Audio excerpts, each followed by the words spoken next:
Feliz cumpleaños, querida. La voz de mi esposo, Marcos, resonó en el comedor, cálida y llena de un amor que todos en la mesa podían admirar. Levantó su copa de cristal, y la luz del candelabro bailó en el vino tinto. 20 pares de ojos, los de nuestra familia reunida, se posaron en mí. Yo, sentada a su lado, en el día de mi 30º cumpleaños, sonreí. Era una sonrisa genuina, o al menos, una que me había convencido a mí misma de que lo era. El comedor de nuestra casa, decorado para la ocasión con flores y velas, era la imagen perfecta de una vida perfecta. Un esposo exitoso y atractivo, una familia que nos adoraba, una vida de comodidad y elegancia.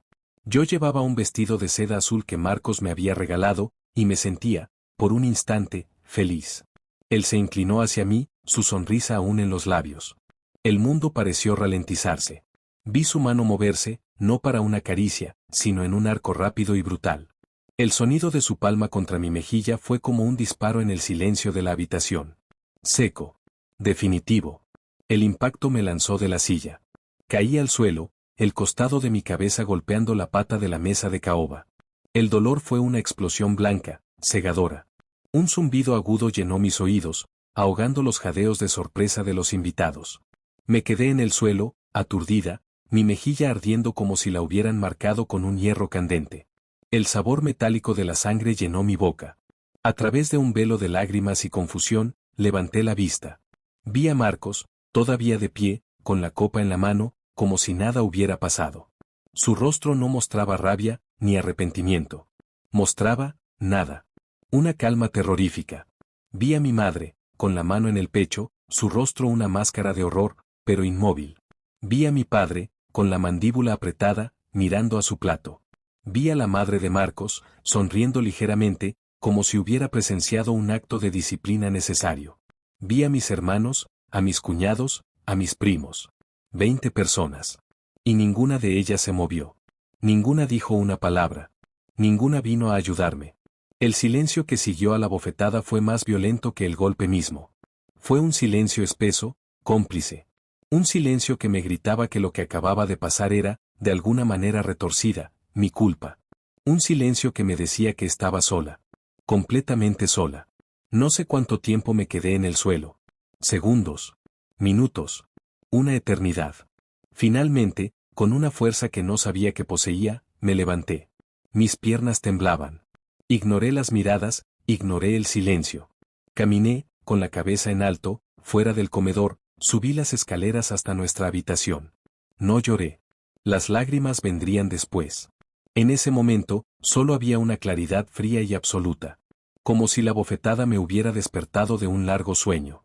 Cogí mi bolso, mi abrigo y las llaves de mi viejo coche, el que usaba antes de casarme. No empaqué nada más. No quería llevarme ni un solo recuerdo de esa casa, de esa vida que ahora sabía que era una mentira. Bajé por la escalera de servicio, como una ladrona en mi propia casa. Salí por la puerta trasera y corrí hacia mi coche. Mientras conducía, alejándome de las luces cálidas de la casa donde mi familia seguía cenando, vi mi reflejo en el espejo retrovisor. Mi mejilla estaba hinchada y empezaba a amoratarse. Tenía 30 años. Y mi vida, tal y como la conocía, acababa de terminar. Pero otra, una que yo ni siquiera sabía que era posible, estaba a punto de empezar. Mi matrimonio con Marcos había sido, para el mundo exterior, un cuento de hadas. Yo era una joven periodista con grandes sueños, y él era un arquitecto carismático y exitoso. Nos conocimos, nos enamoramos y nos casamos. Él me prometió una vida de amor y seguridad. Y al principio, cumplió su promesa. Pero el control, como una enredadera venenosa, había empezado a crecer de forma lenta y silenciosa, asfixiando mi propia identidad sin que yo me diera cuenta. Comenzó con pequeñas cosas. Críticas sutiles a mis amigas, a las que él consideraba demasiado ruidosas o poco ambiciosas. Sugerencias sobre mi ropa, siempre con una sonrisa. Ese vestido es precioso, mi amor, pero quizás un poco llamativo, ¿no crees? No quieres dar una impresión equivocada. Dejé de ver a mis amigas con tanta frecuencia. Empecé a vestir de forma más conservadora. Todo para complacerlo, para mantener la paz. Luego, el control se extendió a mi carrera.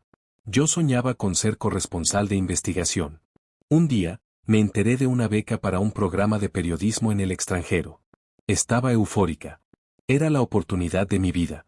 Marcos me felicitó, me animó a aplicar. Me ayudó a preparar la solicitud. Unas semanas después, recibí una carta de rechazo. Me sentí devastada. Marcos me consoló, diciéndome que no me preocupara, que mi lugar estaba con él. Años después, mucho después de huir, descubrí la verdad por una amiga que trabajaba en esa fundación. Mi solicitud nunca llegó. Él nunca la había enviado. Me convenció para que dejara mi trabajo en el periódico y me dedicara a escribir desde casa. Así tendrás más flexibilidad, mi amor, me dijo. No tendrás que lidiar con jefes ni horarios. Lo que realmente quería decir era, así podré tenerte controlada, aislada. Y yo, enamorada y ciega, acepté.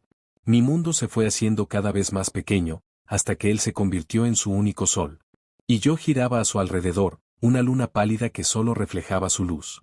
La violencia verbal también estaba allí, disfrazada de bromas o críticas constructivas. Comentarios sobre mi peso, sobre mi inteligencia, sobre mis opiniones. Siempre dichos en privado, por supuesto. En público, él era el esposo perfecto, el hombre que me adoraba. Y yo era la esposa sonriente, la que lo tenía todo. Una mentira bien construida que ambos nos esforzábamos por mantener. La bofetada en mi 30º cumpleaños no fue el principio de la violencia. Fue simplemente la primera vez que se manifestó físicamente. La primera vez que ocurrió frente a un público. Fue un acto de poder puro. Una demostración. Él me estaba recordando, y les estaba recordando a todos, quién mandaba. Que yo le pertenecía. Que podía hacerme cualquier cosa, en cualquier momento, y nadie diría nada. Y tenía razón. Nadie dijo nada. Esa noche, conduje sin rumbo durante horas. Cuando el sol empezó a salir, me encontré en una pequeña ciudad costera a 300 kilómetros de mi antigua vida.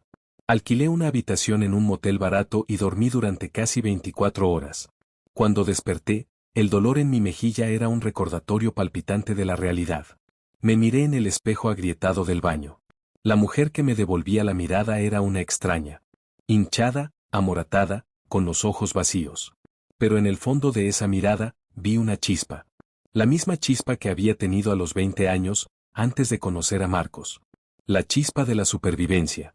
Los siguientes meses fueron los más duros de mi vida. Estaba sola, sin dinero y con el alma rota. Conseguí un trabajo como camarera en un restaurante local.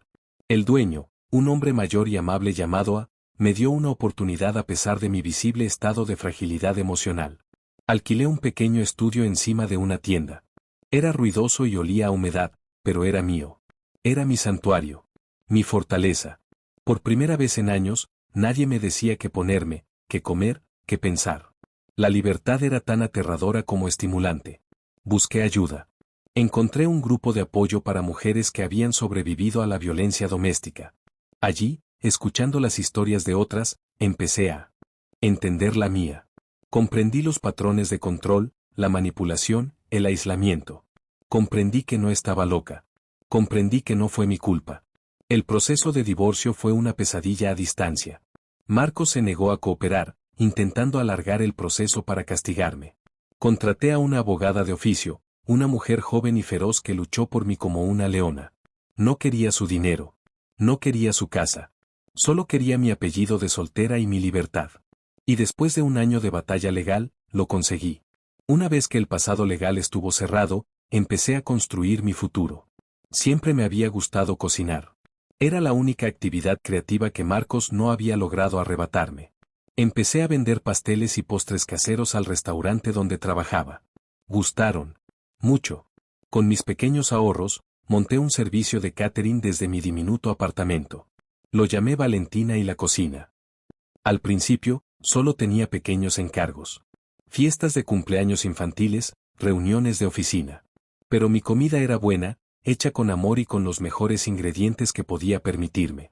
El boca a boca hizo su magia. Mi pequeño negocio creció. Al cabo de 3 años, pude dejar mi trabajo de camarera. Al cabo de 5, alquilé un local comercial y contraté a mi primera empleada. Al cabo de 7, abrí mi propio restaurante. Un lugar pequeño, acogedor, con manteles de cuadros y flores frescas en cada mesa. Se convirtió en el lugar de moda de la ciudad.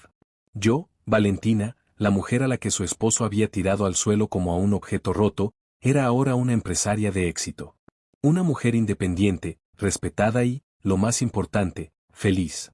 El recuerdo de Marcos y de mi antigua vida se fue desvaneciendo, convirtiéndose en una cicatriz que ya no dolía al tocarla. Hasta que, un día, el pasado volvió a llamar a mi puerta. Fue a través de una llamada de mi hermana menor. No habíamos hablado en los 8 años que habían pasado desde mi huida. Su voz al teléfono sonaba extraña, una mezcla de nerviosismo y una alegría forzada. Hola, Valentina. Soy yo, Laura. Me contó que nuestra prima pequeña, Sofía, se iba a casar. La boda iba a ser una gran celebración familiar. Y yo estaba invitada. Mamá y papá realmente quieren que vengas, dijo. Dicen que ya ha pasado mucho tiempo. Mi primer instinto fue decir que no. ¿Volver a ese nido de víboras? ¿Volver a ver sus caras? Pero entonces, Laura me contó quién era el prometido de Sofía. Un joven empresario, encantador, exitoso, y, según los rumores, increíblemente celoso y controlador. Un escalofrío recorrió mi espalda. Vi un patrón que conocía demasiado bien. Vi a mi prima, joven e ingenua, a punto de entrar en la misma jaula dorada de la que yo había escapado. Y supe que tenía que volver. No por ellos. No por mí. Por ella.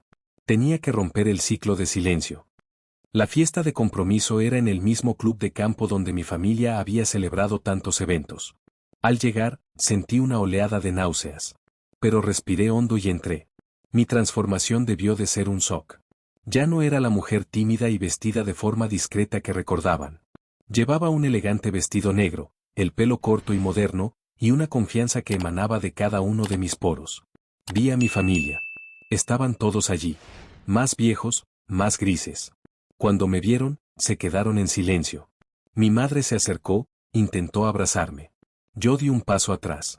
Le ofrecí una sonrisa fría y educada. Y entonces lo vi a él. A Marcos. Estaba al otro lado del salón, hablando con mi padre. Se veía igual, quizás con algunas canas más en las sienes. Nuestras miradas se cruzaron por un instante. Vi sorpresa en sus ojos, y algo más. Incomodidad. Miedo. Bien. La fiesta transcurrió con una tensión palpable. Yo me movía entre los invitados con la gracia de un cisne negro en un estanque de patos blancos.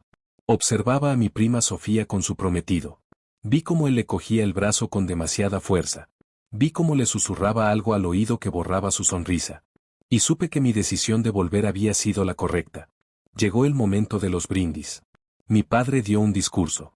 El padre del novio dio otro. Y entonces, pedí la palabra. Un silencio desconcertado llenó el salón. Caminé hacia el centro, cogiendo una copa de champán de la bandeja de un camarero. Todos los ojos estaban puestos en mí. Buenas noches a todos, comencé, mi voz clara y firme. Para los que no me conocen, soy Valentina. La prima de la novia. La hija pródiga que vuelve a casa. Algunos rieron nerviosamente. Hace 8 años y 3 meses, en una noche como esta, yo también fui el centro de una celebración. Era mi 30º cumpleaños. Mi entonces esposo, Marcos, también levantó una copa para brindar por mí. Miré a Marcos. Estaba pálido como un fantasma. Brindó por mi salud, por mi felicidad. Y un segundo después, me dio una bofetada que me tiró al suelo. Aquí mismo. Delante de muchos de ustedes. Un jadeo colectivo. El silencio era ahora tan profundo que se podía oír el latido de los corazones. Recuerdo esa noche muy bien, continué, mi voz ahora un susurro gélido, pero que llegaba a cada rincón de la sala. Recuerdo el dolor. Pero sobre todo, recuerdo el silencio. Recuerdo cómo mi madre se quedó paralizada. Cómo mi padre miró a su plato. Cómo mi tía sonrió. Recuerdo cómo 20 personas, mi familia, observaron cómo me humillaban y no hicieron absolutamente nada. Fui mirando a cada uno de ellos a los ojos. Mi tío, mi tía, mis primos. Vi cómo bajaban la mirada, carcomidos por una vergüenza tardía. Esa noche, huí. Sin nada. Construyo una nueva vida desde cero. Descubrí que soy más fuerte de lo que jamás imaginé. Descubrí que la felicidad no viene de un esposo exitoso o de una casa bonita. Viene de respetarse a una misma. Viene de la libertad. Levanté mi copa. Así que no brindo por este nuevo compromiso. No todavía. En cambio, brindo por la mujer que fui esa noche. La mujer que tuvo el valor de levantarse del suelo, no solo física, sino espiritualmente, y marcharse hacia lo desconocido para salvarse a sí misma. Brindo por el silencio. El arma de los cobardes y el cómplice del abusador. Y juro, aquí, delante de todos ustedes, que mientras yo viva, mi silencio nunca más protegerá a un monstruo. Mi mirada se posó en mi prima Sofía. Sus ojos estaban llenos de lágrimas, pero también de una nueva y terrible comprensión. Y a ti, querida Sofía, le dije, mi voz suavizándose por primera vez. A ti te ofrezco lo que nadie me ofreció a mí esa noche. Te ofrezco mi casa, que es un lugar seguro. Te ofrezco mi apoyo incondicional. Y te ofrezco mi mano, para cuando decidas que mereces un amor que te levante, no uno que te tire al suelo. Dejé la copa de champán, intacta, sobre una mesa. Felicidades por su fiesta, dije a la sala en general. Y sin mirar atrás, me di la vuelta y salí del salón, dejando tras de mí un silencio atronador, lleno de verdades incómodas y de la esperanza de que, quizás, solo quizás, otro ciclo de violencia se hubiera roto esa noche. Mi venganza no fue un acto de odio. Fue un acto de amor. El amor propio que finalmente había aprendido, y el amor por otra mujer a la que me negaba a ver sufrir en el mismo silencio que casi me destruye a mí.